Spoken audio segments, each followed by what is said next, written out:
આજથી સંસદ સત્રનો બીજો તબક્કાની શરૂઆત થઈ ચૂકી છે। સંસદના બજેટ સત્રનો બીજો તબક્કો શરૂ થયો છે। વિપક્ષ અનેક પ્રશ્નોથી સરકારને ઘેરવાની તૈયારીમાં છે। યુક્રેનમાંથી ભારતીયોને બહાર કાઢવા બાબતે આજે સંસદમાં ચર્ચા કરવામાં આવશે।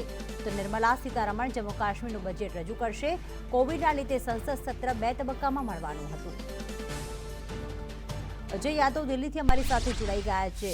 अजय, जिस प्रकार से इस बार कोविड के कारण जो 2 चरण में संसद का जो सत्र है वो मिलने वाला था, आज दूसरे चरण का प्रारंभ हो चुका है। आज के दिन में क्या कार्यवाही होगी लोकसभा और राज्यसभा में?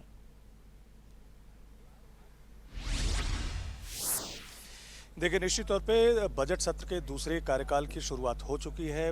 दूसरा जो कार्यकाल है या बजट का जो दूसरा सत्र है वो पहले बजट सत्र से 2 मामले में काफ़ी भिन्न है।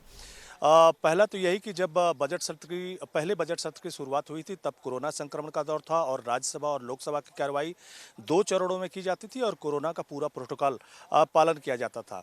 इसके अलावा उत्तर प्रदेश का विधानसभा चुनाव था और किसान आंदोलन की समाप्ति हुई थी और उस सब को लेकर के तमाम सारे हंगामे होते रहे। यहाँ तक कि जो सांसदों का निलंबन हुआ था, टीएमसी सांसदों का और दूसरे अन्य दलों का, उसको भी लेकर करके लगातार बजट सत्र के पहले सत्र में लगातार हंगामा होता रहा। लेकिन दूसरा सत्र कई मामलों में भिन्न है कि इस बार लोकसभा और राज्यसभा की कार्रवाई 11 बजे से शुरू होगी, एक ही साथ शुरू होगी, जो शाम 6 बजे तक चलेगी। 19 बैठकें आयोजित की जाएंगी और साथ ही साथ 8 अप्रैल तक चलेगी।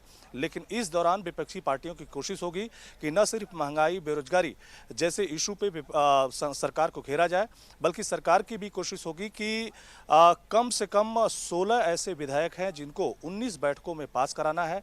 इसके अलावा अगर बात करें तो जो प्रस्ताव है उनको भी भारतीय जनता पार्टी की सरकार की तरफ से पास कराने की कोशिश होगी।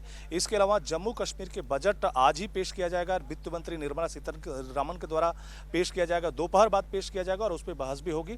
और इसी तरह से ढेर सारे इशू हैं जिसको लेकर के भारत सरकार की या भारतीय जनता पार्टी सरकार की कोशिश होगी कि ये पूरा सत्र फ्रूटफुल हो, जबकि विपक्षी पार्टियां कई सारे मुद्दों पे घेरने की कोशिश करेगी। उसमें यह भी संभावना है कि जो यूक्रेन से भारतीयों को निकाला गया है उस पर भी चर्चा संभव है।